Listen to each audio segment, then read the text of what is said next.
We are in the second week of our series, and this isn't a get-rich-quick series. This is about being rich. And as we found out last week, most of us didn't even realize that we are rich. Based on the numbers that we see in our society, we're actually in the richest, some of the richest people in the world, and yet we don't recognize it because there's so much financial stress on us because we're constantly upgrading and getting the next and all those things that are going on.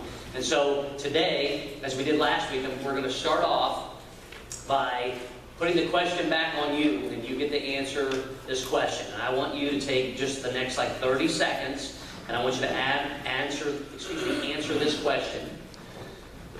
When did you feel in your lifetime when you were the most rich?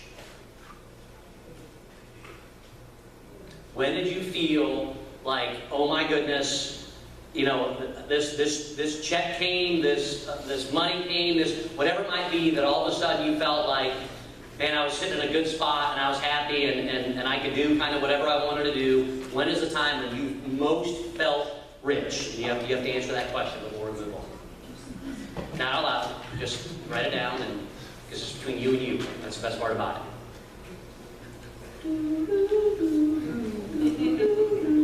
Second worship today. You guys didn't know that. I know all the words of that song.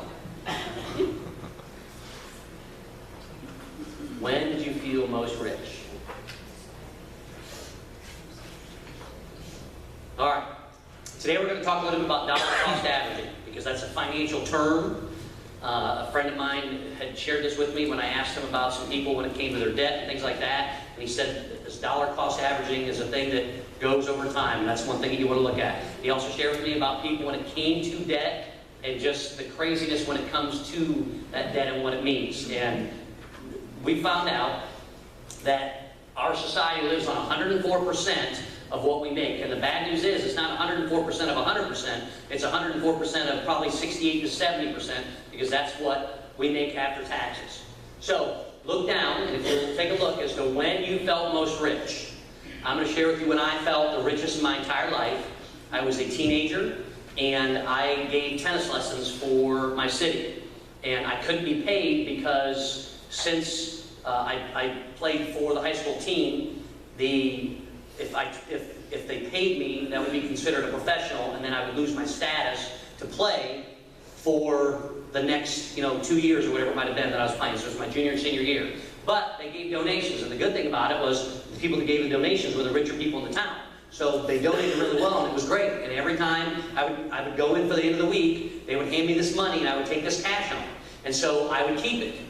And what I would do is eventually I'd get to a certain amount, and I would go with my mom and dad, and they'd open up an account for me, and we would put that in the bank.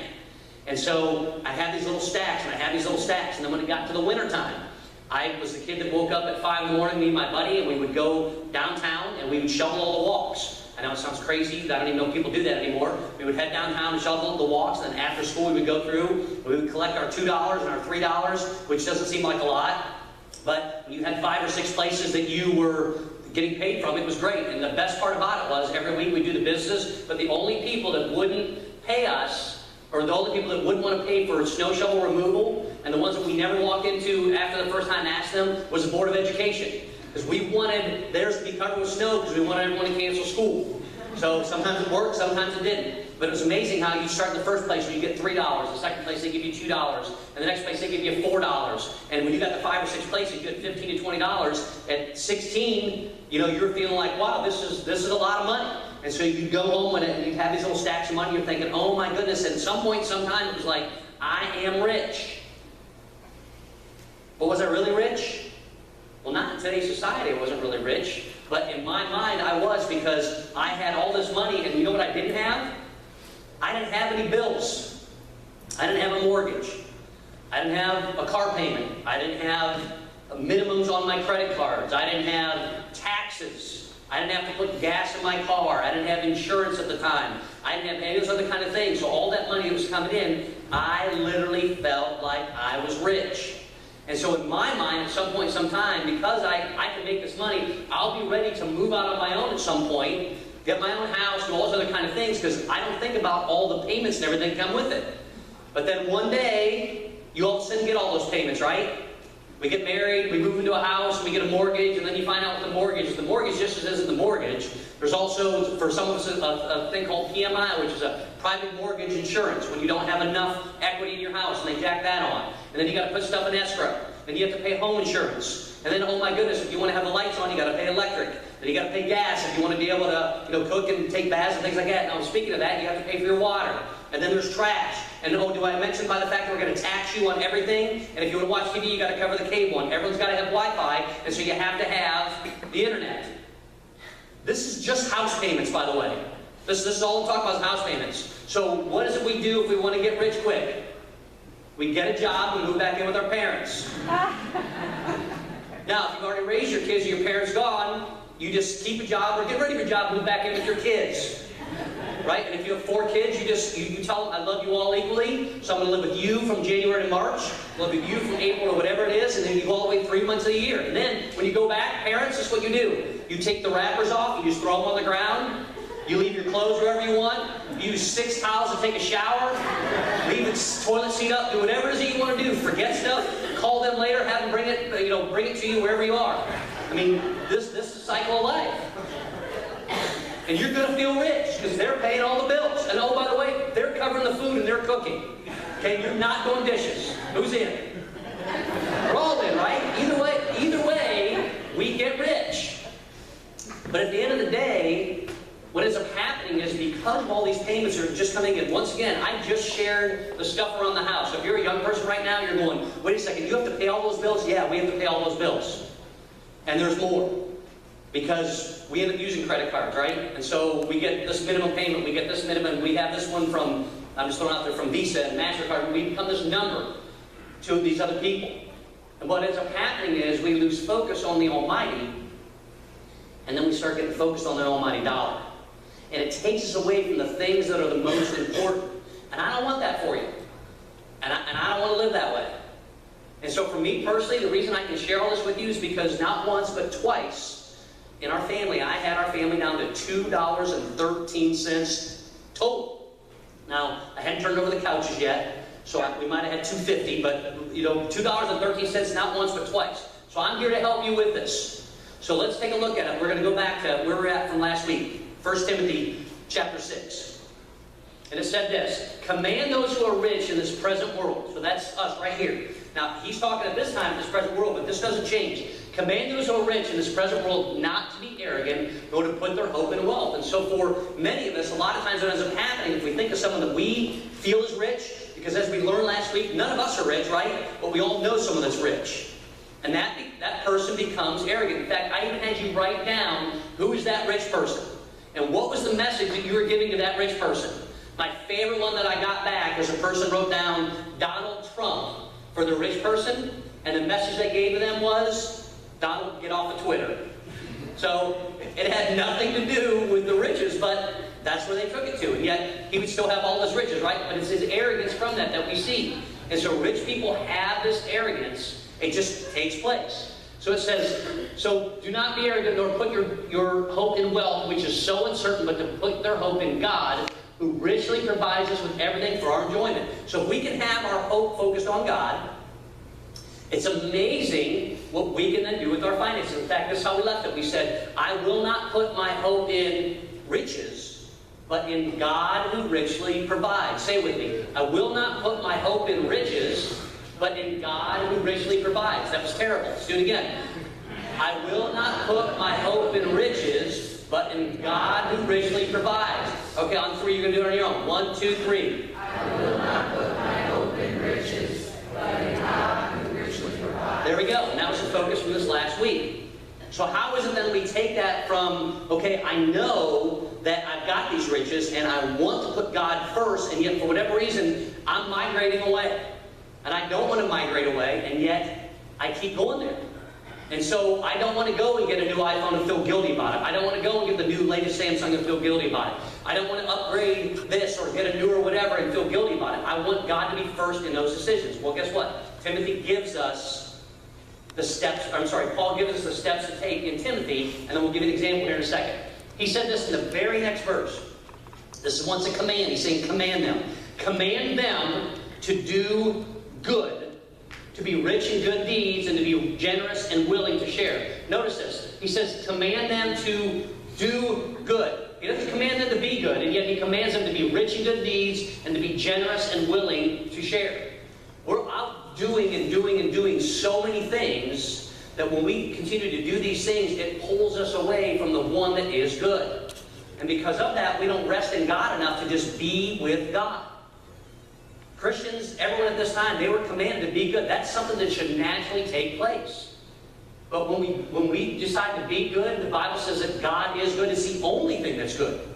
God is the only thing that's good according to the Bible. So when we're out there so lost and focused on all the things we're doing, it pulls us away from the one that made us that human being. To be with God, to be good. But he says, listen, you've got to focus on doing good. It's that combination. We did that last year. It's about being plus doing. It's the combination of those. Being plus doing brings joy. Being plus doing brings peace. And being plus doing brings fulfillment. And the area that pulls us away the most, when it comes right down to it, is our finances. So I wanted to fill everyone in here real quick. I'm not doing this so I can get anything from you. We're not here today to say, hey, give this, get this, and that kind of stuff. That's a choice that you can make on your own, and at the end we'll talk about it. That's a choice that's up to you. But at the end of the day, it's doing this for God. It's being this way for God because God knows, and He shared this with us, and Jesus shared this repeatedly, that if I don't get to you and get to your mind and your heart with your finances, then your finances are going to get to your mind and get you. And none of us want that. Because there's going to be a hurricane and we're going to want to help. And there's going to be an earthquake and we're going to want to help. And there's going to be forest fires and we're going to want to help. And then we're going to look and go, oh, I can't because this minimum payment here and this minimum payment here and the mortgage here and the taxes here. And it's just going to, it's a deluge. And it weighs us down. And so now how do we take and how do we make that change? How do we take that transition? Because it comes back literally to doing good. And it says to be rich in our good deeds and to be generous and willing to share. Because here's the thing that I know about you and that you know about everyone around. We are not generous and willing to share. In fact, they've proven it with Americans that Americans don't repeatedly give. Americans are like, oh, I see an issue and oh, there's a place I can help and then I'll jump in and help and I'll feel good for a while. And then I'll go back to doing all the things I'm doing and get, focused upon those bills and the minimum payments and all these things that are taking place and my investments and all the stuff. That there's no problem with it, as long as we're focused on God first. Then the next thing will come up and we'll go, oh, I gave here and I gave here, and then we wait for those times to come. But sometimes those times don't come. And when they don't come, we take that extra money and where do we put that money? Put it back into our stuff, back into our things. Are these things evil? Only if they're taking us away from God. But Paul shares, command them to do good, to be rich in good deeds, and to be generous and willing to share. So the first thing is, what it comes down to, is that are you a person that is generous, and are you a person that is willing to share? Or are you a person that's spontaneous, and then you just kind of give when the time comes to give? If God is everywhere, and God is at all times everywhere, if we do it that way, are we really recognizing God in our lives? Or has our hope migrated? Has it gone away from God? God, save me now, I need your help, and I'll make sure the next natural disaster takes place, then I'll help, and then I'll help. And yet there's people all over the place that need that help. And that includes your local church. God gives us the direction on this. If you'll turn in your Bibles to Mark chapter 12. You can also read this in Luke chapter 21 a little bit later because it kind of gives a little bit different spin, and I'll share that as we go through. But how is it then that we truly focus when it comes to our finances upon God? Because a lot of times we think it's if I give, the more I give, then God will be impressed by it. And so if I say, hey, you make $1, we can split it into 10 dimes. Giving a dime doesn't seem like a big deal, does it? If I give you a $10 bill, giving $1, I can do that. If I give you a $100 bill, you've got to give 10 back over. Okay. But if I give you, do they make a $1,000 bill? I don't even know. Is there such a thing? Let's just say 10 $100 bills. Okay? And you've got to give one of those $100 bills back. I can give you 20. Right? Can you make change to this? Can you make change in the offering tray? I'll just give you 20. So now, let's say that you had 100 $100 bills, and you'd have to give back 10 of those $100 bills. Now it's $1,000. What if it was $10,000? Could you give that back consistently? Well, if God's blessed you with 100 and you still have 90, I know you're giving some to taxes. Are we saying we can't give that 10? Break it down that way, it doesn't seem that big of a deal. And yet, it's proven over and over and over again. When the dollars come down to it, the more we make, the less we give. Look at your paper. When you were the most rich, when you were the richest that you ever were, most likely, it's when you first had a job, it's when you were in high school, it's when you first got your paycheck from the pizza shop, or, you know, the golf course that you worked at, or whatever it might be. When you first got that first paycheck, you had no bills, you had no responsibilities, you had no kids, you had no grandkids, you had none of that stuff. And that's when you were the most rich, or you were the richest. That's when you had it, everything going on. But it was all those other responsibilities, and those responsibilities took us away from God. And here's the thing you're going to find out here in a little bit. God's not impressed by what you give. Ones and zeros don't impress Him. If you have a number 2 in the front of it, and you put 2 zeros after it, big deal. Add a 0, big deal. Add a 0, big deal. God's got it all anyway. He gives us a completely different mindset. And here's what's taking place. Jesus is at the temple, and the way the temple worked is they had all the pillars when people would walk in. And instead of having an offering like we have an offering, the people would drop what they gave into these big offering, they called them, they were trumpets, that they would drop them into. And so they would come up and share, and you would either give on the way in, or you would give on the way out. I don't know what determined which. Maybe, well, that was a good message today, I'll give. I didn't really like that message, I'll give. I didn't like the worship music, so I'm not going to give today. Oh, they didn't have a drummer, we're not giving. Whatever it might be. People, it was their mindset. So some people want to give on the way in, some people would want to give on the way out. That's how they gave at this time. Jesus is sitting here with his disciples, and whenever he sits down, remember, there's a teaching lesson. So he sits down, and he brings his buddies over with him. He goes, guys, come over here and sit down. We're going to watch this. Verse 41, it says, Jesus sat down opposite the place where the offerings were put in and watched the crowd putting their money into the temple treasury. How many people are people watchers here? Okay, if you go to Cedar Point, at some point, sometime, you have to sit down and watch people. Okay, some people go to Walmart just to watch people. You laugh, but you do it. That's part of the reason that we go there, right? And we don't necessarily meet it, but we go for that people watching. You'll watch people all over the place. I love Black Friday. I don't like to shop. I love to go and watch Black Friday, to watch the people lose their minds. It's one of the favorite. And I even took Deanna with me one year, had a little thing of coffee. We sat in our excursion. I'm like, you're not even going to believe this. Just watch these people.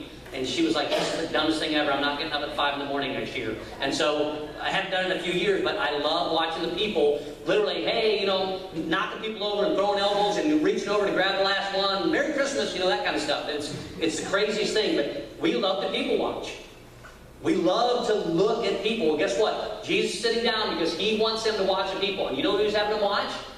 He was having them watch the rich people. He says, Jesus sat down opposite the place where the offerings were put and watched the crowd putting their money into the temple treasury, into these big trumpets. Many rich people threw in large amounts. Many rich people. And Luke, if you look at it closer, when they're throwing them in, it's not just like, hey, I'm just giving you my envelope kind of thing. Hey, I'm just putting in. It's, yeah, I got to put this in. Oh, I didn't clear this pocket out. And, I've got some in here. We're going to toss that. And here's a little woman. Oh, the gold. I didn't put the gold in. And I got a couple pieces of silver. And, look at all this that I gave. And then walk in. It was a big event that had started to take place. And so he's watching. So many rich people threw in large amounts. And then something happens next. It says, but a poor widow came and put in 2 very small copper coins worth only a fraction of a penny. It's worth roughly 1/8 of a cent. This poor person only had that and gave what she had. The term that you may have been brought up with in Sunday school and been taught was called the widow's mite. That term mite did not come about until the King James Version of the Bible came. Bottom line is, it isn't a whole lot. If you pick up a penny, that's the one time that I will stop anytime, anywhere to pick up a penny, because it still says in God we trust on it, and I want to be reminded. And some people are like, why would you stop to pick up that penny? I stop to pick up that penny because I want to recognize God, not because I need an extra penny. But every time I pick up that penny, there's a thought that goes in my head, I'm going to do this for God. But now, she gave of what she had. And watch what takes place next. Calling his disciples to him. So now he's sitting here and goes, hey guys, come here for a second. Did you guys see all those people giving the large amounts? Yeah, man, that one guy, he had 6 different pockets. And he gave gold, and he gave silver, threw in a couple of gems. You know, he threw in some Apple stock, and he threw in his cell phone, and it was just amazing, all the stuff he threw in. That one guy just pulled his wallet out and just threw the whole wallet in. He just opened it up and pulled the cash out and threw it in and made it rain as he was putting it into the trumpets. Right? Man, it was just amazing. Jesus says, yeah, so you saw that.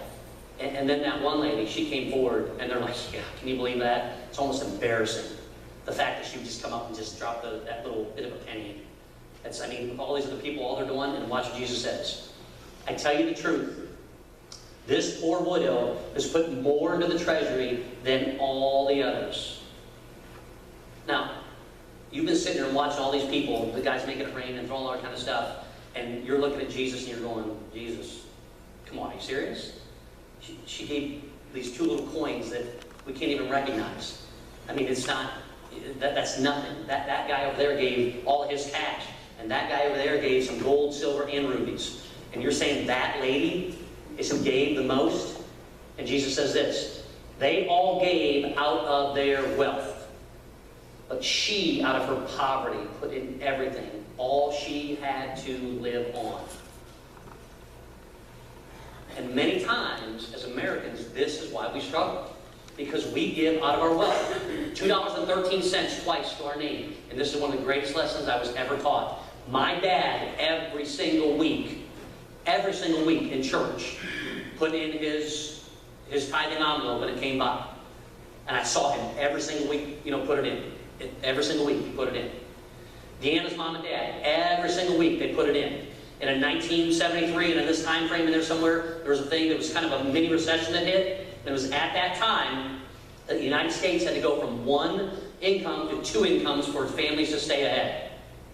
And so, we don't even realize this, but there's a lot of societies that women don't even work, but there's other societies that they have to work 7 days just to provide food on the table for their families. We only have to work 5. So we get 2 days, we call it the weekend. That's not like this everywhere in the world. In fact, most places, they have to work all 7 days to hopefully feed their family. And yet, through it all, we saw our parents give. We saw our parents every single week giving. Now, the one thing that Deanna's mom and dad did is they shared with them that this is our tithe, and this is our offering, and this is what we give, even through those rough times. And so for those of you who are sitting there going, what exactly is a tithe? Well, the tithe means 10%. So every week, giving that 10%, and that's how I grew up. You give the 10%, you give the 10%. But the difference is, what I didn't realize and what I didn't understand is that they wrote that check first. My dad probably did too. He wrote that check first because he didn't want his hope to migrate from God to the wealth. Her mom and dad didn't want their hope to migrate from God to the wealth. Well, when I was doing all the bills, because Deanna's one of those people and she just have to go down to the penny, and I'm like, that's close enough. Within $20, the bank will understand. They don't, by the way.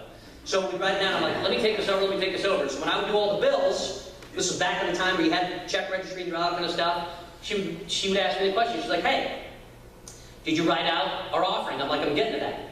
She's like, what about the tithe? And I'm like, I'm getting to that.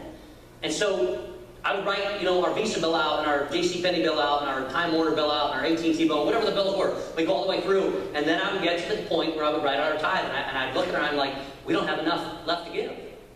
And then she said this to me, and it's changed everything that we've ever done on finances since. Why are you giving God the leftovers? I mean, it hit me like a ton of bricks. I had never thought of it that way. And here's the thing. When someone cooks a meal for you, you love that meal the first time. But you'll go back the next day or the day after, and it's sitting there in that Tupperware container, wherever it might be, and you're just not in the mood for it, are you? Man, I got to find something else. We don't have anything to eat. We don't have anything to eat. There's those leftovers sitting there. And we don't want to go back to those leftovers. When we give God those leftovers, that's how we're making Him feel. And yet, we want to put God first. I don't want to say that God's first. And I want to focus upon that. And not once but twice, we got back to $2.13. It was because I was giving God a tip. Hey, thanks for your service this week. Here you go. That's what we have left. And we were under it from a financial standpoint.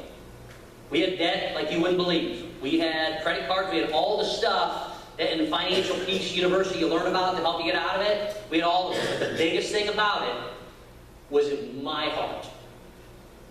Hey, God, here's your tip for the week. Hey, God, here's the leftovers for the week. And so she said this to me. Why don't you try next week to pay God first and then fill everything out from as far as the bills go. See, I was still giving to God, but I might be giving $2.13 one week and $25 the next week. And so every week we would go to do that, then we started giving to God first. Here's the amazing thing that took place. We had all this debt. We had all these struggles. But when we gave first, there was never a time that the bills didn't get paid. But when we gave to God last, almost never do we have enough to give Him. It's a strange thing that takes place, but it's a change that takes place in your heart, because all of a sudden I realized we give to God first. We give to God first. And hey, I may not be able to pay as much on this bill, but I'm going to retire that bill. Do you know why I want to retire that bill? Because I'm paying $100 in interest and $20 in principal. So I'm giving this $100 away. So when I got that $100 back after paying off that bill, now 10 of that gets to go to, 12 of that gets to go back to God. How cool is that? Or I get to choose what to do with that other 12. It wasn't a question of how much money I had. It was a question of where my heart was. And my heart had migrated away from God to my riches. Why would anybody do that? We all do it. It's our society. It's how we're taught. And so because we're Americans, we give spontaneously. Hey, I've got a little here, I've got a little here, I can give it this time, now I can give this time. And what ends up happening is the very thing that took place. Hey, look at me, man. You know, I just got a bonus, and I'm going to give $200 up to God. Thanks, God, for that bonus. I appreciate it. Okay, but what about your paycheck every single week? Yeah, He didn't give me a raise. He just gave me a bonus. So I should get another bonus in 6 months, and I'll throw another $200 in.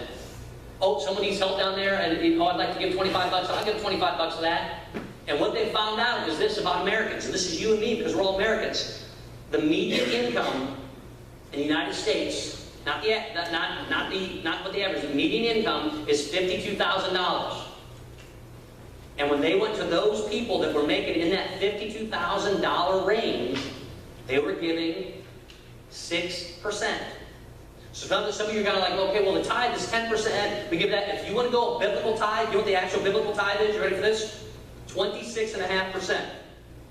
I can prove it to you. You guys want to sit here one day, and by the time you're done, I'm like, okay, everyone that comes this week, I'm going to prove to you that the tithe is 26.5%. But I'm only going to prove it to you if you'll give the actual tithe when we're done. Everyone's got to give the 26.5% if I can prove it to you. Who's showing up for that week? Right? Unless you don't have a job, you're like, I give 26.5% of nothing. I mean, that's great. I got you. But the actual tithe is right around 26.5%. Who does that sound like? The government. 25 to 30% is about what the average taxes are that they take from you. You don't have a choice on. But if we were going to truly give it God's way, 26.5% is what we'll be given. So 10% all of a sudden doesn't seem too bad, does it? Oh, okay, God, I'll give you 10%. Yeah, we're good. But it's that constant giving that changes us because it helps our heart focus upon God. But here we go. Let's go back to the people that are $52,000 a year. They have found that at the end of the year when they go to itemize, that they give 6%. And they don't even realize it. So they go down and they look and they're like, oh, I give 6%. Well, I didn't realize that this year, okay? And here's the thing. Is that a true 6%? I don't know. Because there's so many different things you can have. Yeah, people that come up to the door will count that. Oh, I saw someone that I gave, standing outside a grocery store. Yeah, I gave to this one team, I gave that 6% is what we accidentally give when we're the median average income for the United States. And we don't even realize it. And yet we still look to have more that we can itemize and write off. But is that really recognizing God, or is that giving God the leftovers? It's absolutely giving God the leftovers. And God wants us to see a migration, not in what we have, but in our heart with what we have. Young people, I'm telling you right now, if you guys get a hold of this, this is life-changing. It's life-changing. If you're if you're someone right now that's struggling with debt, you can start this right now. It is life-changing. If you're someone that's struggled with debt your whole life, this is life-changing. If you're someone that says, I want God to be first, life-changing. You don't have to worry about someone looking over your shoulder going, why are we giving God the leftovers? Why don't you try next week by giving to God first? It's a heart change. So how is it then that we do that? How is it we take that step? Because as Jesus said, I don't care about the dollars you give. What I care about is your heart in giving it. And so there has to be a way that when we give, we don't just give spontaneously. We don't just give sporadically. We don't just wait for a natural disaster. We don't wait for any of those other things. Go back to Timothy, if you would there, Jason. Let's look at this verse again. In verse 18, he says this, command them to do good, to be rich in good deeds, and to be generous and willing to share. So the second part is our willingness to share with what we have. And there's two areas that I'm going to share with you today that are very important. The first one that's important to me is our local church. When we give, our family, when we give to our local church. Do you know why? Because this is the only chance that we have to reach our friends, reach our families, and reach our communities. And we'd love to give more in certain areas. We'd love to give more in different missions that we have. But it's a finite amount of what we have. But our church, regardless of how bad we're doing financially, and this last year has been very difficult from a financial standpoint, we give every single week. The first 10% goes to our missions. Maybe some of you may not know that. But it doesn't matter what we bring in. If we bring in $3,000, $300 goes to missions. If we bring in $5,000, $500 goes to missions. And it was just 2 years ago, we saw every single week that $5,000 and $6,000 was coming in every single week. What happened? Well, we had a church split, we had a break, we had this. People got mad about that. They didn't like the drums. They call it all that kind of stuff. Every excuse in the world. But at the end of the day, what happened? People's hearts migrated away from God, and it migrated to their riches. That's the bottom line. Power struggles ensue, dollars ensue, how much am I giving, and I'm taking this away. The last thing people do is they give their money away. The first thing they do is they take it back. And what are they really doing? Are they robbing us? Partially. But more than anything, they're robbing God. I don't want to do that. And so for us, for our family, our giving is within this local church. Why? Because we're investing into it. We're investing into the people. We're investing into our church family so that we can invest in those missions. Because I know the first 10% of every dollar I give is going into our missions. It's going to India. It's going to El Salvador. It's going to community outreach. It's going to all these different areas in which we are a part. But here's the bottom line for you and for me, is that this says also to be rich in good deeds and willing to share. So this is your church home. This is your church family. And this is why I feel so strongly in us as far as our giving to our church family. Is because I know the people that are here, we can give to invest into here and invest outside of here. Last night, if you weren't here, there were kids and there were families, there were people all over the place. Grandparents, kids, little kids. I mean, it was awesome. Everyone was dressed up and everyone had fun. And then there was the bosses did the hayride in the back, and John and them put on a fire, and they had a smorgasbord. I mean, all that stuff. There were people all over the place. It would have been difficult for you to even get to know who everyone was and to get to meet everyone. People sat in the gym and had hot dogs and all that. It was just a nice night for everyone to come together. And it was important for us to invest into one another, and that's what we need to do as a church. But it starts with our heart as far as giving. So it's not a spontaneous thing. It's I'm going to commit to giving from a financial standpoint, and I'm going to commit to helping somewhere, to helping in an area. To, you know what, I could be someone that could help out giving announcements. You know what, I've been playing the guitar for the last 20 years, and I haven't told anybody about it, but maybe I can help by playing the guitar or the drums. Maybe I can help by, I'm going to be here every single week by doing communion, or I'm going to do offering. All of those people, the reason you get to sit here and listen to the worship team and listen to me is because people have decided ahead of time to give of themselves to this church. And so it doesn't just happen in a vacuum in the back with all the kids. It just doesn't happen that, oh, the doors were unlocked when you got here. There's people that choose to do that. And when you invest into that, And into those people, here's what happens. Your heart starts to change because you realize, I am part of this family. But it doesn't start with our time. It starts with the wealth and our riches that God has blessed us with. You may not feel like you're rich. I get it. None of us feel that way. You know why? We have no margin.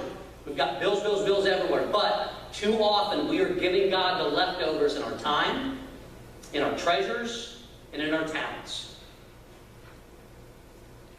You and I suffer because of it. Because what ends up suffering is our relationship with the Savior who gave everything.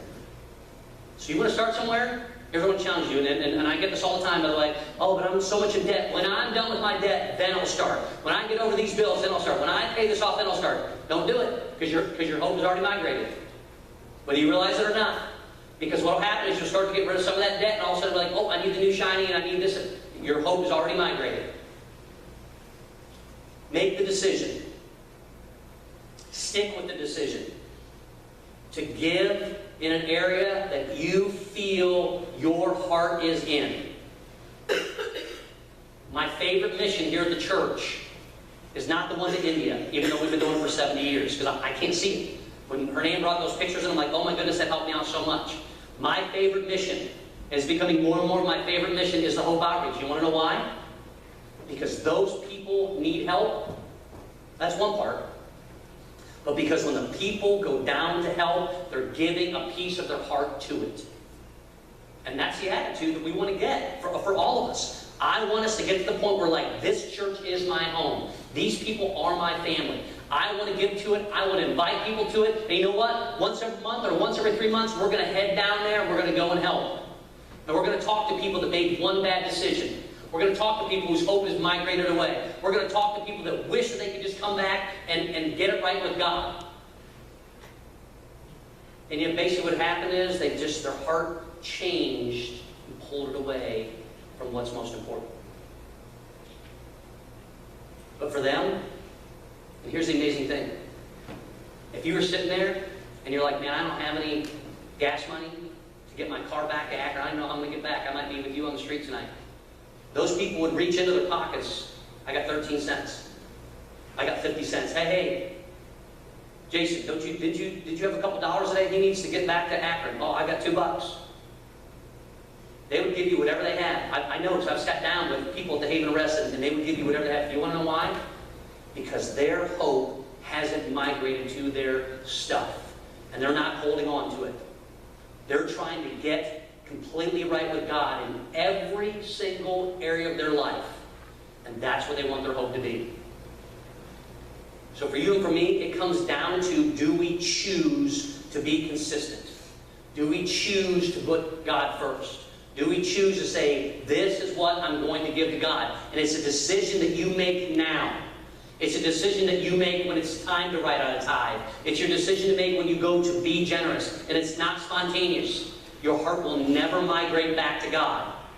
It will, listen to me again, your heart will never migrate back to God if your hope is in your riches. Because Jesus said you can't serve two. You can't serve two masters. You're going to love one or hate the other, or you're going to focus on one and put the other one on the back burner. So for each one of us, we're not going to put our riches in money. We're going to put our riches, we're not going to put our hope in our money, in our riches. We're going to put our hope in God, who richly provides. We're going to be more like the lady that gave the 2 mites, because she gave with her heart. But if we want to make that change, if we want to be someone that is going to command those rich to do good, then we've got to be rich in our good deeds by investing into others consistently. And we've got to be generous and willing to share consistently. Imagine for a second in your life how that changes. Take a look at your finances, because if I look at your finances and we sat down and looked at it, we're all in the same boat. I've got this bill, this one's due here, this one's due here, this one's due here, boom, boom, boom, boom, boom, boom, boom, boom, boom. We don't send you an invoice as a church, do we? Wouldn't that be nice? If we sent you an invoice, how many of you would pay it? Not one hand. 2 people, okay. Right? I mean, we just can't do that. And yet, there used to be a denomination that's what they did. You would get your special pew, and you paid a certain amount, and you'd have your family plate on it. And they would have walls up, and if you family grew, then you would get a second one. They would knock the little wall down, and you pay for that every single month. It was like a personal seat license, like you get in the NFL. And then finally, one should be free to come to church as they come to church. They should be free to give as they want to give. And so they broke off. And that's when the Methodist Church added a complete different denomination called the Free Methodist. Because coming to church is free. You and I are free to worship as we want to in this country, and that's not the case. And we're rich that we can't even imagine. We don't have to work 5 days to feed our family for 7. And so God has blessed you in so many different areas, but are you willing to share in those riches? And are you willing to be generous? And are you willing to do it from your heart every single week? Because this is an absolute game changer. And you'll never be at the spot where you have to stop and go, oh, today I just gave God my leftovers. You don't want that? God doesn't want it. But God doesn't want your money. God wants your heart. Every day. Every transaction. And every person that you meet. Command them. Paul said to Timothy, saying this to you and me, to the church. Command them to do good, so people can see God. To be rich in your good deeds. And to be generous and willing to share. When we do that day after day, and week after week, and month after month, and year after year, you can't help but see a change. And you see that change in you, and the people outside here see a change in us. And they see a change in our church family, that is willing to give and love others because God first loved us. Praise team's going to come up. They're going to play for a little bit.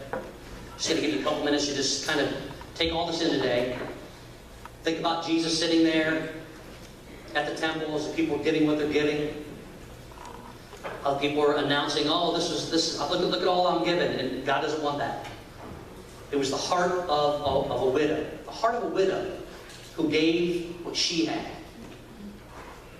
Who was generous, who was willing to share. And I want you to just think about when you were richest. Think about now as where you're at with your finances. And ask yourself, am I giving God those leftovers? Am I giving them a tip? Am I giving them my spare change? Am I truly giving how God intends for me to give? Just take a few minutes and we'll stand up and we'll pray together as we finish.